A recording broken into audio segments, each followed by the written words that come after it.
Magandang araw po, Mayor Jennifer Ina Alegre Cruz. Magandang araw po, Mayor.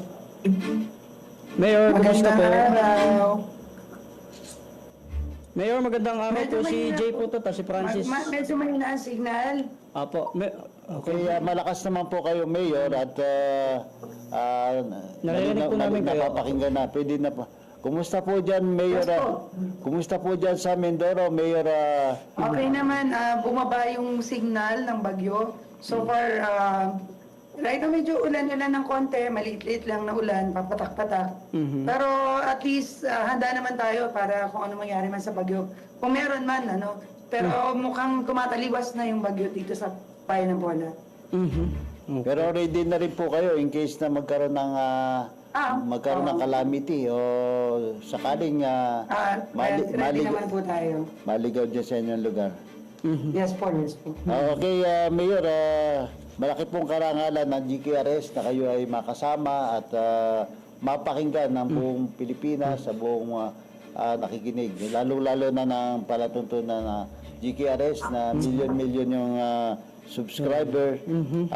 Ano po ba, Mayor, ang magandang balita naman dyan sa inyong lugar? Yung mga Actually, everyday kasi magandang balita sa ating bayan. Except doon sa mga kalamidad na nangyayari, no? Ang napaka-peaceful and loving ng Poleños, yun yung pinakamagandang balita. And yun, siyempre, napaka-religious nila. And yung ating mga projects naman, nandyan palagi. And good thing, right now, may maganda kaming pagsasamahan ng ating gobernador na meron siyang i-groundbreaking tomorrow na worth 50 million pesos na auditorium, and sa ating Tagbakin para sa tourism naman, more or less 70 million yon.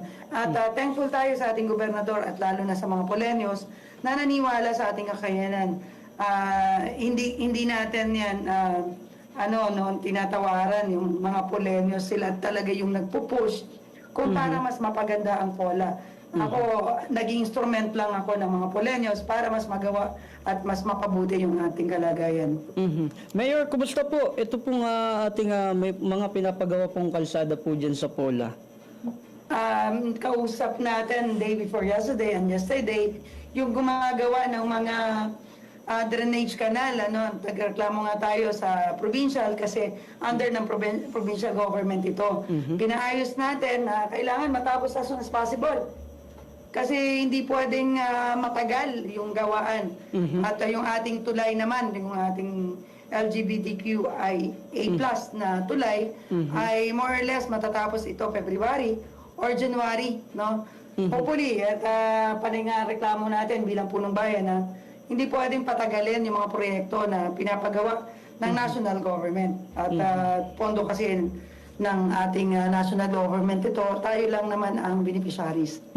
Mayor, na-monitor din po namin, meron ho pala kayong mga pinagagawa din na covered court po dyan sa Pola. Ilan po ba yung target natin ipagawa dyan sa bayan niyo po, Mayor? Ano po? Ilan po yung target po natin na ipagawang covered court? Kasi po na-monitor po namin, opo. Opo, marami po tayong pinapagawang covered court dito. Medyo nawawalan sigla lang si Okay, Mayor. Mayor, Okay. malakas naman po kayo napapakinggan, Mayor. Tuloy-tuloy lang po, Mayor. Ano ipinapakita natin video saan ba ito kasama niyo? May daw na lang. Wait lang, nawawala ulit. Okay, Mayor. Gawa na Wait lang. Pwede ba natin matapos ang terminal. Okay, Nawawala ang signal. Medyo mahina po kasi doon ang signal po sa Pola. anyway, Mayor, yung pong mga programa niyo tungkol sa cover court, maring i-update natin. Ay, nakikita nyo ho, talagang umarangkada po. Atin po babalikan po sa tawag po si Mayor Jennifer Cruz dahil po ay napakahina po ng signal. Yung signal kasi doon sa na-apektuhan. Ayan, yung pinapakita yung ginagawang ito ba kasama niyo, ito bang project na ito ay sakop ni Mayor Ina Cruz? Yan yung gagawin ko. yan yung Pasensya na. okay lang po. Mayor, pakituloy po at wala po tayo sa linya. Go ahead po.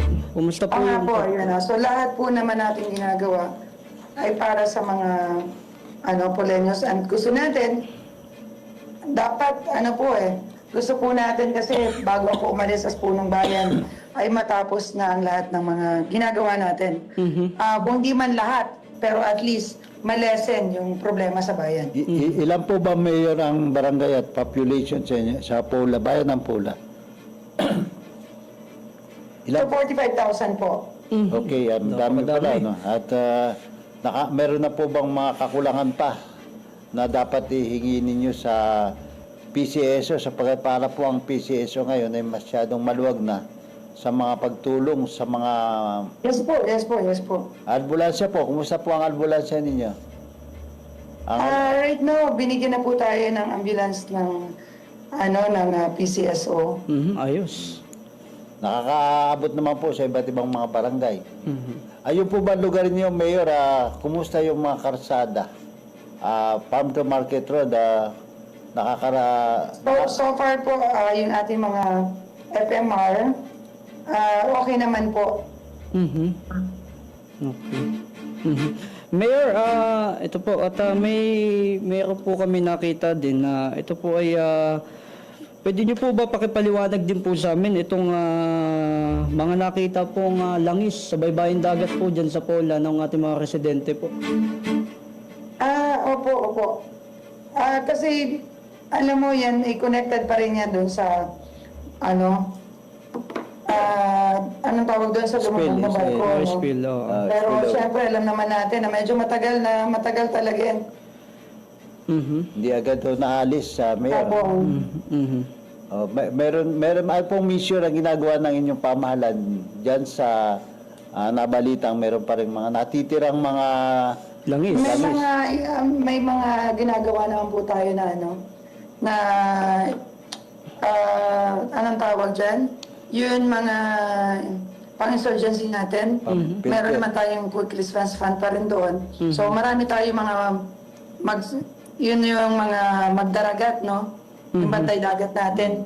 Nandun naman sila everyday para i-check yung ating karagatan kasi alam naman natin na yung oil spill talaga more or less sabi nila mga 10 years bago makarecover.